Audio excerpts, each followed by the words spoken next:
Orang Kristen itu ada program keluarga berencana, satu keluarga cukup 2 anak. Orang Kristen satu istri hanya dapat 2 anak, kau dapat 8 anak, udah berapa kali lipatnya otak kakek. Jadi mayoritas bukan berarti kebenaran. Kalau cara kerjanya dengan beranak pinak, dengan kawin, ya. Bersyukur ya orang Kristen tidak mengenal poligami. Jadi kalian tidak kesalip, paham ya? Ya, paham kan kalian sampai situ? Coba kalau orang Kristen, orang Hindu, orang Buddha semuanya boleh poligami, balap-balapan beranak pinak, jadi apa Indonesia? Jadi apa? Oke. Silakan. Ya.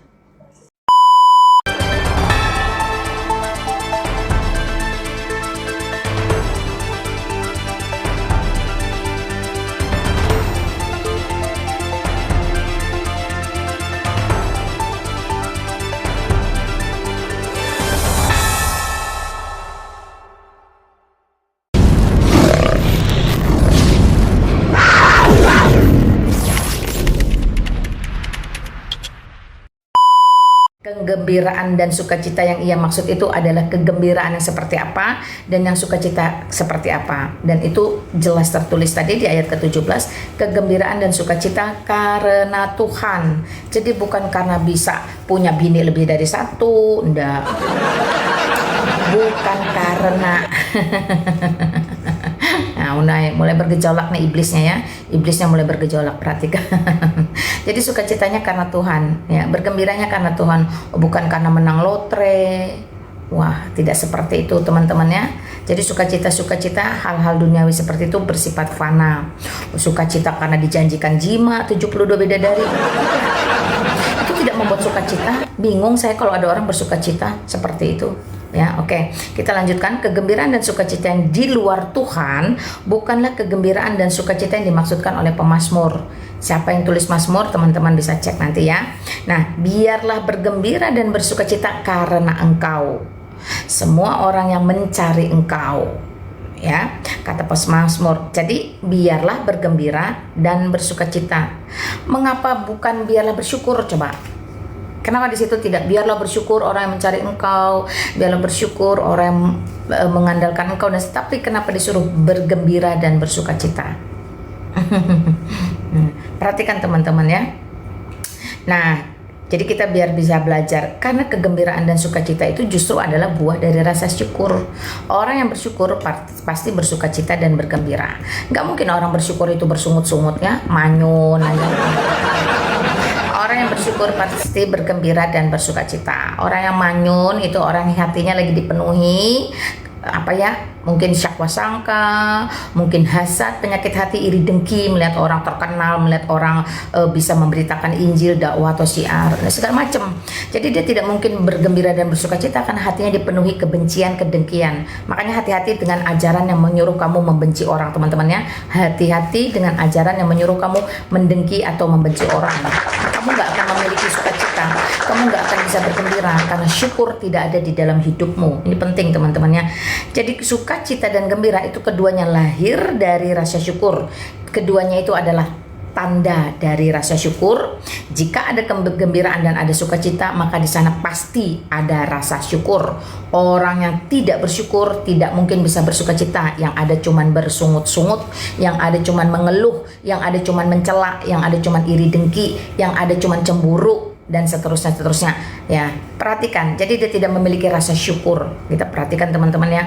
Nah, Tuhan itu melimpahi kita dengan begitu banyak anugerah. Siapa yang hari ini merasa hidupnya tidak memiliki anugerah, itu sungguh-sungguh terlalu sungguh Edis bilang nekat yang nyata. Kita tahu setiap hari itu menikmati dan menerima beraneka ragam macam anugerah yang kita sadari atau tidak, yang besar atau yang kecil, yang terlihat atau tidak. Nah, teman-teman perhatikan. Jadi jangan munafik, jangan mengatakan saya tidak diberkati, saya tidak diberkahi hari ini. No, semua orang menerima anugerah setiap hari, bahkan teramat banyak. Hidupmu, nafas kehidupanmu, kesehatanmu, ya, talentamu, penyertaan, perlindungan, pengampunan, ya, keselamatan, dan banyak lagi anugerah yang Tuhan berikan kepada kita setiap hari. Hari ini saya sudah melepaskan banyak pengampunan. Hari ini saya sudah melepaskan banyak maaf kepada banyak orang. Puji Tuhan teman-teman ya. Saya harap teman-teman juga begitu. Nah, ini adalah merupakan anugerah. Siapa kita mampu mengampuni orang lain jikalau bukan Tuhan itu sendiri memampukan kita,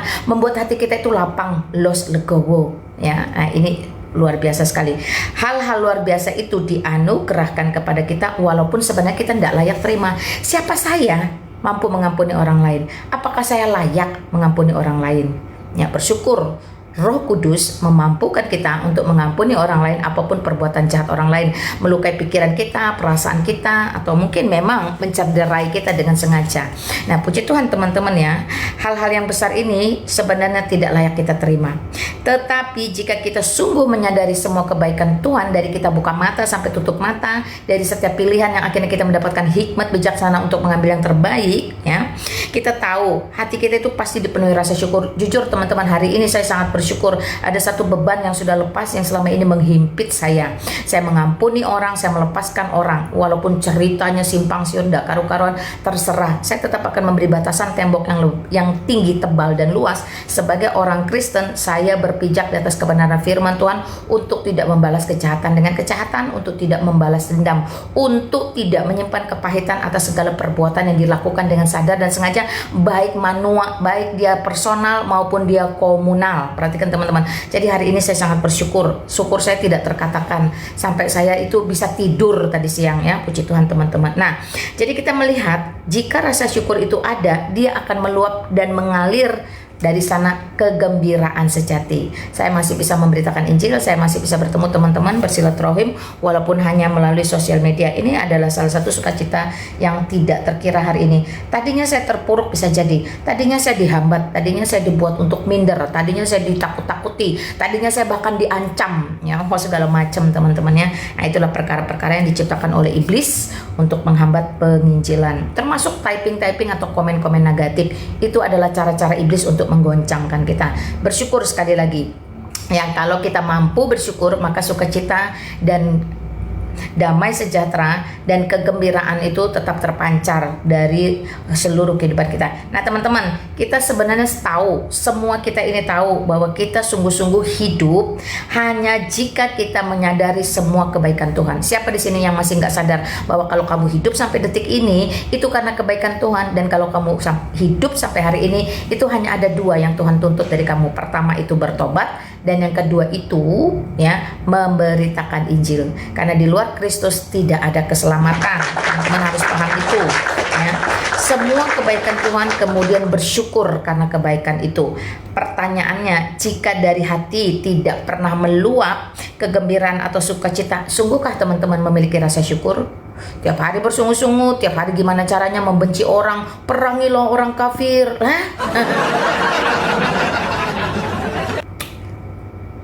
Gimana itu ceritanya?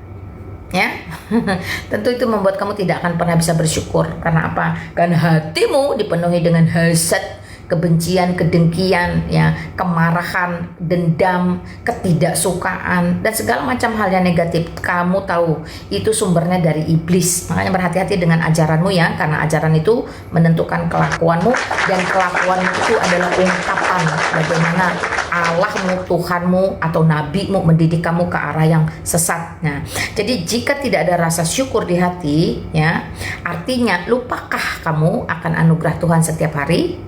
Ya, mengerikan ya teman-teman. Ya, jika tidak ada rasa syukur berarti kamu sedang melupakan bahwa Allah setiap hari beranugerah untuk kamu dari kamu buka mata sampai tutup mata. Jadi, apakah kita harus lupa dengan anugerah itu? Nah, jika demikian ihwalnya, pertanyaan yang paling penting, apakah kamu benar-benar hidup? Apakah kamu benar-benar menikmati hidupmu? Apakah kamu benar-benar punya tujuan hidupmu? Apakah kamu benar-benar menghidupi hidupmu? Nah, ini pertanyaan yang penting ya. Gak ada syukur, gak ada sukacita, ya, gak menikmati hidup ujung-ujungnya. Jadi, jika dari hati kita ini tidak pernah meluap kegembiraan dan sukacita, pertanyaannya, benar-benar ada syukurkah dalam hidupmu? Kalau tidak ada syukur dalam hidupmu, benar-benarkah kamu adalah seseorang yang hidup? Nah teman-teman, sedemikian renungan singkat untuk kita boleh evaluasi lagi, introspeksi dan koreksi. Apakah saya memiliki syukur? Apakah saya benar-benar sedang hidup atau hanya sebagai zombie atau hanya sebagai robot yang hidupnya disetir oleh orang? Oh kamu harus benci ini, oh kamu harus ketemu itu, oh kamu harus blokir ini, oh kamu harus berbicara itu. Apakah kamu benar-benar hidup ataukah kamu hanya mayat hidup? Ya, puji Tuhan teman-teman. Ya, saya open gate ya, silahkan teman-teman yang mau naik ke atas, silahkan. Terima kasih kalau ada moderator, saya bersyukur. Buat teman-teman yang di YouTube juga selamat malam. Thank you Fiona yang ada di YouTube moderator, thank you Dina yang ada yang jadi moderator di TikTok. Tuhan Yesus berkati kita semua. Silahkan teman-teman, saya kasih semangat bagi yang mau naik ke atas, monggo. Silahkan tanya apa saja, buruan. Ya, silahkan tanya apa saja buruan. Nah, jadi yang tidak suka itu coba deh bikin ruangan sendiri gitu ya. Coba hidupmu bermanfaat, jangan mudarat ya. Oke. Mudarat boleh minggir dulu lah ya. Halo, selamat malam. Shalom. Ya, shalom. Namamu siapa, Bro? Namaku nggak usah lah disebut. Gak enak. Namamu siapa? 2 kali saya tanya. Oh, saya turun aja lah ketimbang di kick. Lah, saya nggak kick, saya cuma tanya namamu siapa. Ya nanti dicariin Kak, dicariin. Alah, nih ya kasih tahu teman. Kamu mau bilang namamu Simon kayak mau namamu Joni kayak emang kamu pikir Simon sama Joni cuma satu di dunia?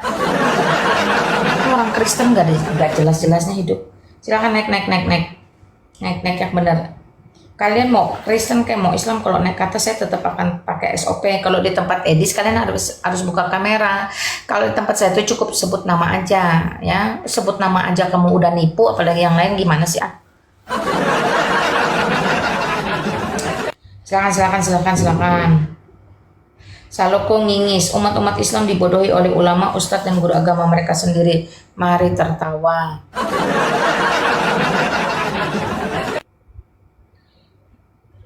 Kamu bilang Budi kayak namamu, kamu bilang Amir kayak, kamu bilang si Udin kayak, kamu bilang si Suti kayak, kamu bilang Raja kayak. Kamu pikir nama itu cuma satu di dunia sehingga orang bisa notice, oh itu kamu. Enggak. Ya, Edis kena pembatasan gak apa-apa teman-teman. Itu dinamikanya dunia apologetika ya. Bahkan tetangga kita aja bisa buruk hatinya, ya busuk hatinya kepada kita. Jadi tidak persoalan. Jangan jelek-jelekan agamaku, ngapain? Sesuatu yang jelek itu tidak butuh penjelekan lagi. Sesuatu yang jelek itu tidak butuh bantuan, dia tetap akan jelek sebagaimana mestinya. Ya, nggak dimintain KTP, kata iya nggak, saya nggak mintain KTP teman-teman, saya cuma tanya nama. Oke, silakan. Apakah ada? Kita kasih semangat dulu lah. Teman-teman jangan terlalu takut dengan saya. Sampai ada yang bilang ini Edis versi perempuan. Enggak perlu takut. Santai saja teman-teman ya. Monggo.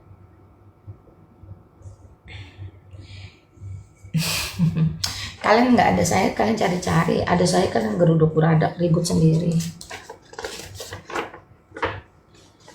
Malam-malam mau nyanyi lagu Mars, Hai Bangkit Bagi Yesus. Hai bangkit bagi Yesus, pahlawan salibnya. Kibarkan panci raja yang kalahkan dunia. Dia pimpin serdadunya menang senantiasa hingga tumpas setrunya. Kristus Tuhan kekal. Silakan teman-teman.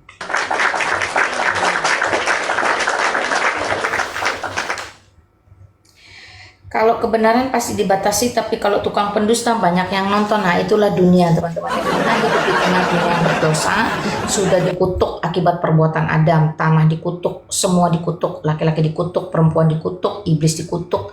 Ya apa boleh buat, kita sedang ada di dunia yang terkutuk. Ya. Ayo RT 6 silahkan naik, nggak dimarahin kok.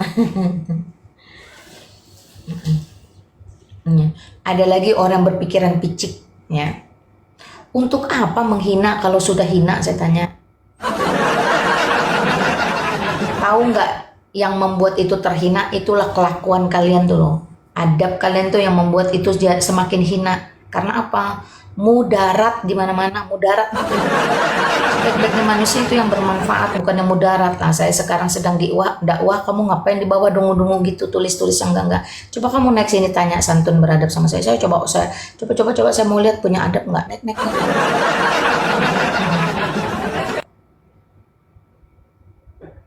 Orang Kristen boleh makan daging kurban gak Bu? Boleh. 1 Timotius pasal 4 ayat 4. Ya. Baca aja di sana 1 Timotius 4 ayat 4 teman-teman ya. Jadi orang Kristen boleh makan daging kurban? Ya boleh lah, kenapa enggak? Asalkan daging korbannya diberi secara halal, bukan mencuri ya teman-teman. Karena kalau di tempat mereka boleh mencuri, boleh berzina, boleh apa tadi di tempat Edis, segala sesuatu boleh asalkan tidak menyekutukan si olo-olo. Dan itu ada hadisnya teman-teman. Kalau di kita enggak, jangan mencuri ya jangan mencuri aja. Jangan berdusta ya jangan berdusta saja. 1 Timotius pasal 4 ayat 4. Saya bacakan bagi kita semua ya teman-teman ya. 4. Nah, karena semua yang diciptakan Allah itu ya termasuk daging korban yang sudah dipotong. Karena semua yang diciptakan Allah itu baik dan suatu pun tidak ada yang haram jika diterima dengan ucapan syukur. Kembali lagi dengan adanya rasa syukur, maka daging kurban pun boleh kita masak, kita olah dan kita nikmati bersama keluarga. Jangan lupa didoakan dulu supaya kuasa-kuasa kegelapan di dalam daging itu hilang.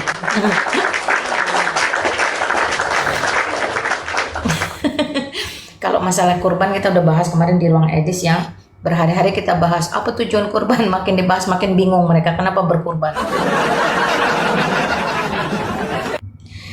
Bukankah itu daging persembahan umat Islam? Mau itu daging persembahan umat Islam ini pertama teman-teman prinsipnya ya. Prinsip Alkitab aja yang kita bahas. Pertama, segala sesuatu itu baik, tidak ada yang haram, diterima dengan ucapan syukur. Jadi doa di dalam nama Tuhan Yesus Kristus itu membersihkan segala sesuatu. Karena nama Tuhan Yesus Kristus satu-satunya nama yang berkuasa di muka bumi. Tidak ada nama yang lain-lain. Itu dulu prinsip Alkitabnya. Terima dengan ucapan syukur, didoakan di dalam nama Tuhan Yesus Kristus. Dan yang kedua, tidak menyandung orang lain. Jadi kalau kamu makan, itu sebuah makanan, tidak menjadi batu sandungan bagi orang lain. Ya, jadi sudah tahu dia nggak suka makan babi. Banyak kok orang Kristen yang nggak makan babi. Ponakan saya ada beberapa tuh yang nggak makan babi. Ya, jadi dia nggak bisa makan babi. Kamu terang-terangan makan babi di depan dia, terus dia merasa mual muntah. Kamu menyandung dia. Nah itu tidak boleh ya. Atau ada makanan berhala ya. Sudah kamu terima. Ya, biasa kalau kayak cengbeng ya, ada makanan-makanan yang untuk sesembahan. Kamu udah doakan, kamu udah minta, tapi ada saudaramu yang melihat kemudian dia merasa tidak nyaman. Ya kamu menyandung dia, nggak usah makan, nggak masalah. Ya itu ya, jadi yang pertama diterima dengan ucapan syukur, dikuduskan di dalam nama Tuhan Yesus Kristus. Yang kedua tidak menyandung orang lain. Dan yang ketiga, apakah itu bermanfaat bagi dirimu sendiri? Udah tahu kamu kolesterol, ngapain kamu makan daging babi, daging kambing, daging sapi yang berlebihan? Ngapain? Ya, jadi prinsip Alkitab itu aja yang dipakai. Nggak usah yang lain-lain, yang inilah, yang itulah, yang inilah, yang itulah. Nggak penting. Ya, pakai ketiga prinsip Alkitab itu tadi. Dan yang keempat, yang paling terakhir, segala sesuatu yang masuk ke dalam mulut itu akan berakhir di jamban. Jadi makanan dan minuman tidak mengharamkan orang. Yang mengharamkan orang adalah apa yang keluar dari mulut. Karena apa yang keluar dari mulut berasal dari hati yang jahat dan pikiran yang kotor. Tetapi semua yang masuk ke dalam mulut menjadi kotoran. Penting ya teman-teman ya. Jadi ada 4 prinsip. Terima dengan ucapan syukur, kuduskan dalam nama Tuhan Yesus Kristus. Kedua, tidak menyandung orang lain. Ketiga, bermanfaat bagi dirimu sendiri. Dan yang keempat, tidak ada haram halal karena juga akan berakhir di jamban. Nah ini pentingnya mengerti prinsip-prinsip Alkitab. Jadi yang dibahas itu adalah ya sesuatu yang bermanfaat bagi diri, bermanfaat bagi orang, dan memuliakan Tuhan. Jadi yang dibahas itu bukan sekedar tata cara yang remeh-temeh, masuk kamar mandi kaki kiri, cebok pakai batu, ya. Kalau mau jima harus doa pengeras jakar. Kebayang nggak? Mau melakukan hubungan suami istri harus berdoa dulu minta Tuhan keraskan jakarnya, itu kebayang nggak? Tujuannya apa? Maksudnya apa? Padahal di dalam Kejadian pasal 1 ayat 28 itu jelas sekali Allah berfirman dan memberkati mereka. Berarti di situ mereka adalah laki-laki dan perempuan. Apa firmannya? Apa berkatnya coba? Beranak cuculah, penuhi bumi. Artinya seluruh organ reproduksi, alat-alat genital kita itu sudah diberkati untuk berfungsi sebagaimana mestinya. Ngapain minta Tuhan lagi kuatin jakarmu? Hah? Namun ketika dosa masuk ke dalam dunia akibat perbuatan Adam, memang dunia menjadi terkutuk. Dosa merusak semua tatanan yang ada, tatanan biologis kah, sehingga banyak anak Down syndrome dan lain-lain, termasuk kamu yang editan sil itu ya, dan lain-lain. Itu semua adalah perkara dosa, teman-teman. Haleluya, puji Tuhan. Ya, mari silakan, apakah ada yang mau naik? Monggo.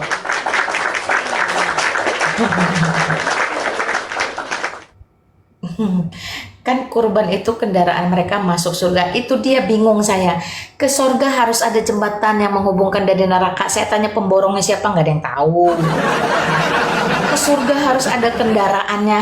Kendaraannya itu roda berapa juga nggak ada yang tahu. Terus kalau ada kendaraan kira-kira speednya beda-beda nggak satu dengan yang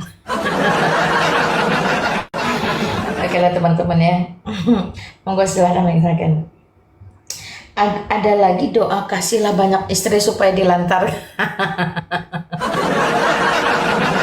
Tolonglah teman-teman ya.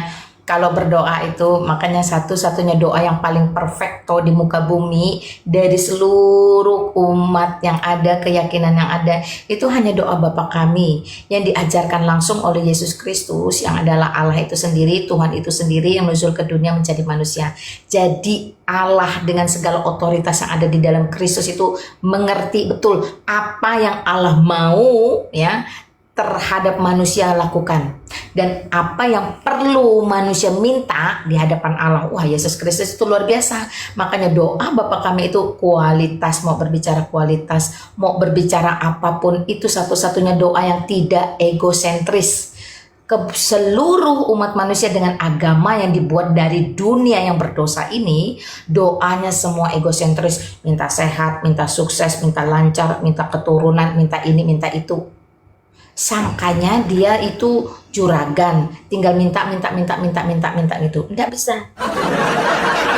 Jadi dia tidak tahu bagaimana memperkenan Allah. Ya, dia tidak tahu bagaimana meminta yang berkenan di hadapan Allah. Doa Bapa kami satu-satunya doa yang paling sempurna, karena Allah di dalam Kristus itu sendiri yang mengajarkannya langsung ya. Jadi nggak ada doa itu minta keras buah jakar, nggak ada doa seperti itu.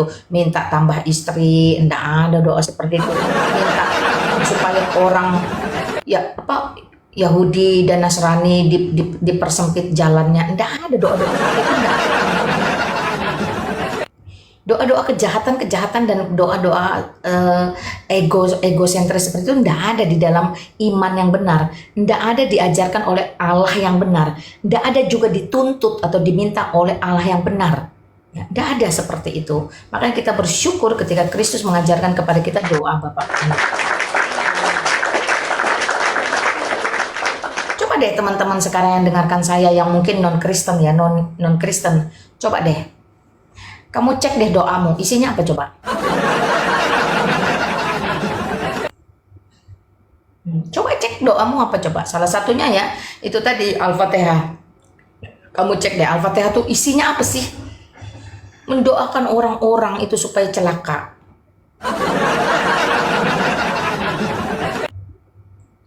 Ayo silakan yang mau naik. Teman-teman, adakah pertanyaan primer untuk teman-teman di YouTube? Terima kasih ya untuk semua support kalian, tap layar dan share live kalian. Jikalau saya menjadi berkat bagi kalian, ruangan ini memberkati kalian, tolong disupport teman-teman. Yang pertama itu dalam doa, karena saya sedang bergumul, dan saya sedang bergumul, benar-benar bergumul untuk memang benar-benar bergumul menjadi apologet total di sisa usia saya yang ada. Tentu saja mungkin di tempat yang berbeda. Doakan ya teman-teman, saya juga sedang bergumul mempersiapkan diri. Sekiranya Tuhan izinkan lah ya. Pengabdian saya seumur hidup hanya untuk memberitakan Injil, tidak ada yang lain. Walaupun saya tahu saya akan tetap terus dikejar, digempur, dihambat, diserang, tapi bagi saya itulah dinamikanya, itulah keindahannya menjadi pengikut Kristus. Kristus sendiri yang berkata, jikalau engkau tidak mau pikul salibmu, engkau tidak layak mengikut aku. Jikalau engkau malu mengakui aku di hadapan dunia, aku pun tidak mengakui engkau di hadapan Bapa. Ya, jikalau engkau tidak mau susah, tidak mau capek, tidak mau disalahpahami, tidak mau dibahayakan, enggak usah ikut Yesus Kristus deh, sana aja syahadat buruan, gampang dah. Gelar karpet merah, besok-besok nangkring tuh label di sini ustazah. Wah, bisa jadi nanti masalah sayangnya ulama tuh nggak ada yang perempuan ya. Kalau ada saya mungkin bisa jadi ulama juga kan. Hahaha. Ya, thank you. Sekolah STT berapa lama, Mak, katanya. Sekarang masih ya, teman-teman ya. Berapa lama, selama-lamanya aja lah. Karena belajar itu nggak ada batasan. Dan saya tidak kejar titel lagi, teman-teman. Saya tidak kejar titel. Nggak butuh saya semua itu. Yang saya butuhkan adalah saya tidak terlalu bodoh. Saya masih bisa memberikan apa yang saya pelajari. Dan saya tidak menjadi orang yang kosongan. Nah, seperti itu, teman. Hanya gini ya, teman-teman muslimku kalau mendengar, perhatikan saya.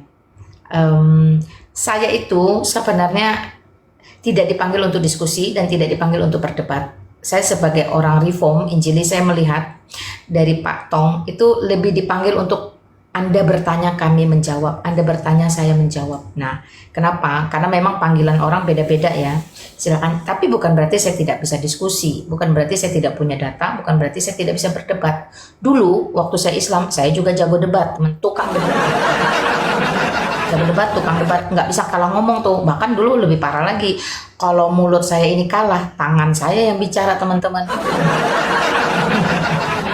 Itu dulu. Ketika saya belum dilahir barukan. Nah, ya. Di Salatiga ada sekolah STT ya, Mak. Saya nggak tahu di Salatiga ya, saya kan di Jakarta. Ambil aja yang online, banyak kok untuk reform itu banyak ya. Ada SKRII, Sekolah Korespondensi Reform Injili Internasional. Ada Street, Sekolah Tinggi Reform Injili Jakarta. Kalau Street itu ada Palembang, ada Surabaya, banyak kok itu ya Street. Tinggal belakangnya aja diganti-ganti. Nah, itu semua akarnya sama ya, kita belajar dari sumber yang sama, yaitu Reform. Reform Injili itu artinya, teman-teman, kembali benar-benar kepada Alkitab, tidak lagi menggunakan yang lain-lain ya. Sebagai sola scriptura, bukan solo scriptura. Lalu ya, dia harus keluar memberitakan Injil. Jadi bukan hanya belajar doktrin, reform kembali ke Alkitab dengan ketat, tidak kompromi, tapi untuk diri sendiri, no, tetap harus utus pergi keluar memberitakan Injil. Saya salah satunya yang melakukan, jadi saya tetap memberitakan Injil, baik di sosial media maupun di dunia nyata. Ngaku ikut Yesus, Yesus doa dengan sujud, kalian dengan joget-joget, kita ketawa dulu. Ya. Di YouTube nih ada siapa nih namanya, si Sati Mulyadi ya. Kamu nggak tahu aja kalau kita di gereja itu Sabtu pagi ada doa pagi dan gitu kita ada doa sujud atau doa berlutut. Makanya kalau nggak tahu jangan sotoy ya, jangan sotoy.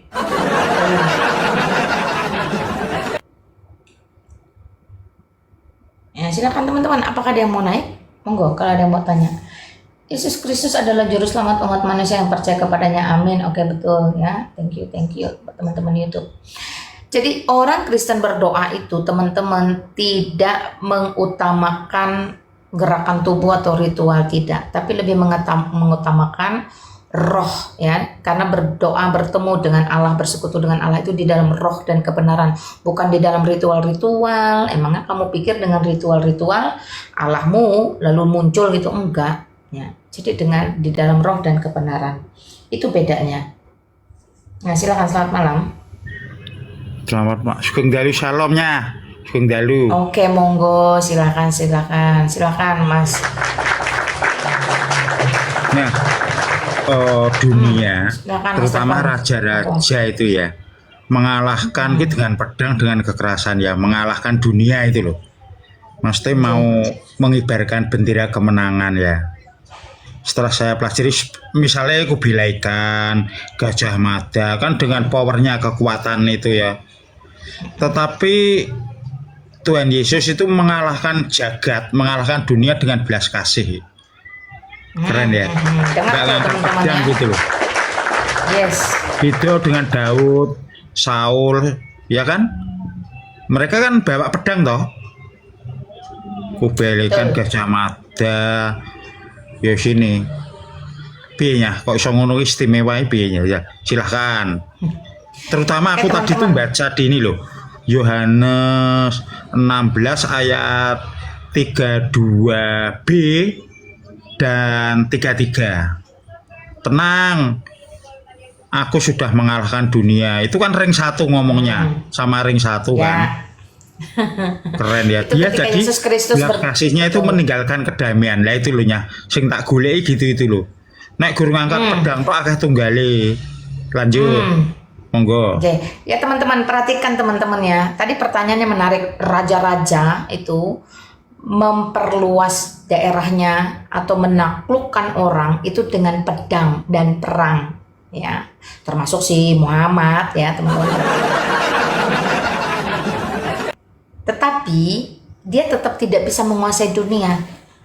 Parsial, sepertiga paling, 2/3 paling, 1/4 separoh. Tetapi ingat, kekristenan tetap nomor 1 di dunia, tidak bisa dibantah dan tidak bisa ditumbangkan.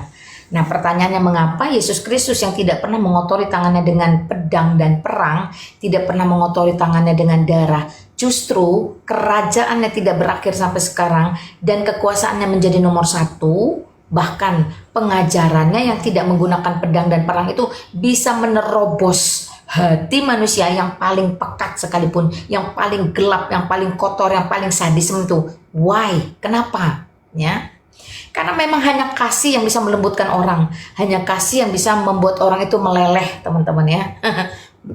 Dan kasih yang dari Allah itu sendiri memancar di dalam diri Kristus itu bukan hanya lip service. Bayangkan. Emang ada pemuka agama, pendiri agama, tokoh agama di muka bumi ini yang rela mati bagi kamu? Nggak ada. Nggak ada. Kamu bilang, aduh aku mencintai kamu, kamu selalu di hatiku, ya sayangku, aku sayang kamu, whatever you say lah. Coba suruh berkorban, ya, coba suruh berkorban, nggak bakalan. Yesus Kristus tidak pernah diminta oleh dunia untuk berkorban. Tetapi karena kasihnya, Yohanes 3 ayat 16, ya, Allah itu berkenan memberikan Yesus Kristus putra yang tunggal, ya, untuk setiap kita ini melihat, oh Allah sejati itu ternyata eksistensinya jelas, bukan datang ke dunia jadi benda mati apalagi jadi batu, enggak.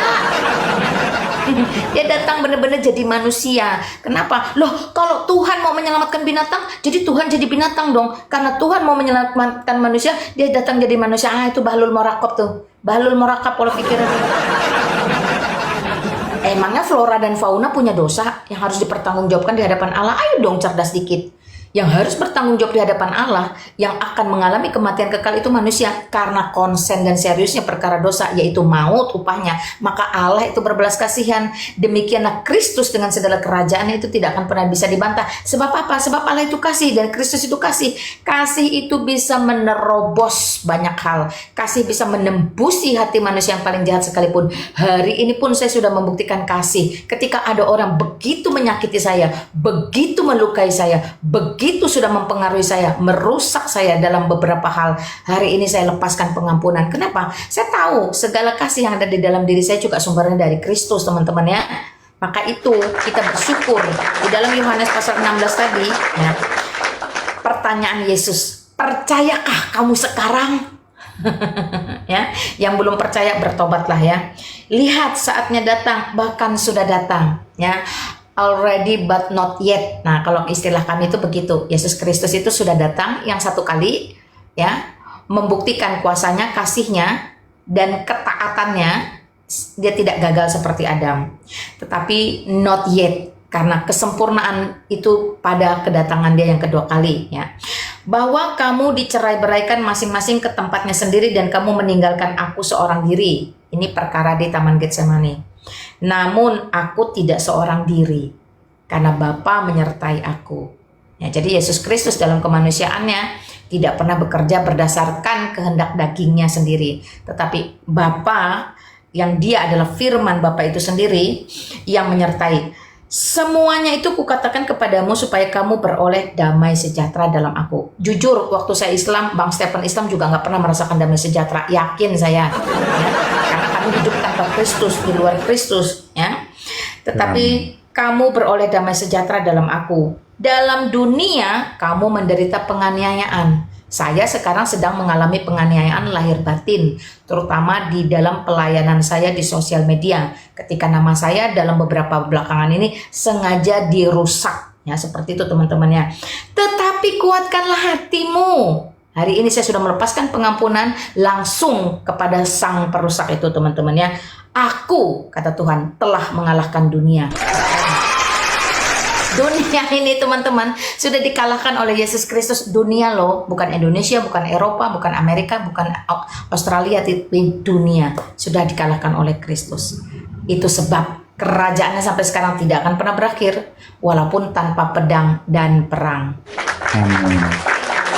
Pertama, kayak jenengan khotbah dakwah ki jiwit sidik-sidik RT 6 lho. Aku dadi rada seneng. Tipis-tipis. Kudu lah, aku kudu piye? Lah itu mesti toh. Jiwitnya tipis-tipis. Tapi memang ya ampuh koknya ya, ngalahke jagat sing dikalahke. Pine rasane ilahi sendiri ra iso lho nya. Betul? Jadi kita tuh udah perlu bangga gini. Wah, kamu tuh kan minoritas di Indonesia, mayoritas. Yesus Kristus itu satu-satunya penguasa alam semesta. Dia udah mengalahkan dunia. Dunia, bukan cuma Indonesia, dunia. Makanya hari ini teman-teman, YouTube saya itu judulnya begini, apa kabar Indonesia tanpa Tuhan Yesus? Amin. Amin. Jiwite tipis-tipis ra kroso nek khotbah. Di saya teh ayo sithik-sithik tapi pasti ngono lho. Silet tau, silet. Tapi mengena. Mantap kok. Silakan teman-teman. Apakah ada lagi Mas Stefan? Monggo silakan. Lah ya tadi loh. Aku tuh dari yang terjemahan lain ya. Bapa menyertai aku ternyata manunggal. Kalau Jawane manunggalnya. Makanya Tuhan itu pernah ngomong, aku rak butuh kesaksian manusia, ada yang bersaksi tentang diriku. Keren kan? Istimewa. Gak ada loh. Jadi memang ya teman-teman boleh jujur deh sekarang. Mau kamu Islam, Kristen, Hindu, Buddha, ateis, agnostik, whatever, who are you, siapapun kamu, jujur dengan dirimu sendiri. Ya, ketika kamu mendengar nama Yesus Kristus atau Tuhan Yesus itu apa yang terbersit di otakmu pertama kali, harus jujur, ya. Pasti kalian akan mengatakan sosok yang keren, sosok yang terkenal, karena memang sampai detik ini dia menjadi sentral. Seluruh peradaban umat manusia itu sentralnya adalah Yesus Kristus, tidak ada yang lain. Karena itulah satu-satunya manusia di muka bumi yang pernah ada dalam sejarah manusia yang ada ilmunya. Kristologi, tidak ada Muhammad logi, itu tidak ada. Nah, Dipelajarin orang. Mantap, Iya Kristologi. Enggak ada, satu-satunya ilmu manusia yang punya. Coba, ada nggak Soekarnologi? Nggak ada. Nggak ada. Jolodong-logi karo Markonologi ora ono ya. Nggak ada. Nggak ada. Aisyah logi, nggak ada. Aisyah logi Nggak ada. The one and only satu-satunya hanya Kristus, karena dia memiliki dua natur, Allah dan manusia, secara sempurna sekaligus di peradaban manusia di muka bumi. Tidak bisa dibantah oleh kitab suci, tidak bisa dibantah oleh sejarah. Itu sebab seluruh manusia sampai detik ini sentralnya, pusatnya hanya Kristus. Mereka mau belajar, mereka mau tahu siapa itu Kristus. Makanya ada pelajaran Kristologi, teman-teman. Tapi sebelah ono lho nya. Sing sebelah ki cocokmologi kalau kelirumologi. Nah, itu benar, betul. Kalau di sebelah itu klemologi, cocoklogi, sotoilogi, bahlulogi. Nah, itu lengkap di sana logi. Kira apanya? Ngamuologi gitu. Ngamuk gitu. ujungnya ngamuk logi, geruduk logi, lapor logi, nah, tantrum logi, sinting logi, ya endingnya. Ajur ya lanjutnya Gusti berkahi, aku mandap. Sami-sami Mas Tepan, Tuhan berkati, sami-sami. Thank you teman-teman ya. Ya Usep silahkan naik ke atas. Ya ada lagi ditambah sama Jojo selangkang logi gitu. Ampun ya. Selangkang logi. Ada satu lagi yang lagi ngetren keluar masuk supermarket, maling logi. Kalau kamu naik ke puncak ke Bogor itu namanya apa? Namanya coba. Silakan teman-teman. Ikut Yesus Kristus ada keselamatan di akhirat. Ada dong ya. Jangankan di akhirat, di dunia saja ini udah selamat teman-teman. Selamat dari apa? Selamat dong. Ini contoh ya. Ketika kita dipaksa untuk membalas nih, tapi kita selamat dari hal-hal tersebut. Saya nggak bisa ngomong ya, sebenarnya saya itu sedang dalam keadaan gembira yang nggak terkatakan, tapi mungkin luapan kegembiraan orang itu berbeda-beda. Tapi hari ini saya benar-benar bersyukur ya, benar-benar bersuka cita. Ada satu perkara yang akhirnya saya itu bisa putuskan, lepaskan, yang karena perkara ini selama ini membuat saya itu tersandung. Nah, jadi teman-teman, selamat dari sandungan itu juga merupakan sukacita kita dan merupakan satu privilege sebagai orang-orang yang dipilih oleh Kristus ya, oleh Tuhan ketika ada di muka bumi. Nah, jadi teman-teman, selamat nggak mesti nunggu nanti di akhirat. Kalau itu mah nggak usah mikir, nggak usah bingung lagi, nggak usah pusing lagi. Sesuatu yang tidak terlihat saja kita sudah pasti. Apalagi sesuatu yang bisa kita lihat saat ini, sudah pasti teman-teman ya. Selamat dari penyakit, selamat dari kecelakaan, selamat dari fitnah, selamat dari apapun itu rencana jahat orang. Jadi di dunia saja kita udah kerap kali itu selamat ya, karena Kristus itu berkuasa dalam seluruh aspek kehidupan manusia. Perhatikan, dia berkuasa di dalam seluruh aspek kehidupan manusia. Karena di kolong langit ini di Kisah Para Rasul dicatat tidak ada nama lain yang kepadanya diberikan kuasa selain kepada Yesus Kristus. Ya. Selamat dari kekhawatiran, selamat dari dendam. Wah, tadinya pengennya dendam banget nih, tapi enggak jadi ya. Saya tuh sebenarnya dalam 2 minggu, 3 minggu ini lagi digesek teman-teman. Digesek terus, diasah terus, luar dalam, kiri kanan, depan belakang, atas bawah untuk membalas kejahatan ya, untuk membalas berita viral. Tapi saya bilang sama Tuhan, Tuhan, you know me, I know you. Ya seperti itu. Alkitab suruh kita jangan membalas kejahatan, jangan menyimpan dendam, berdoa bagi yang zalim. Itu caranya gimana Tuhan? Nah, sempat tanya juga sih, hati sempat dongkol juga nih.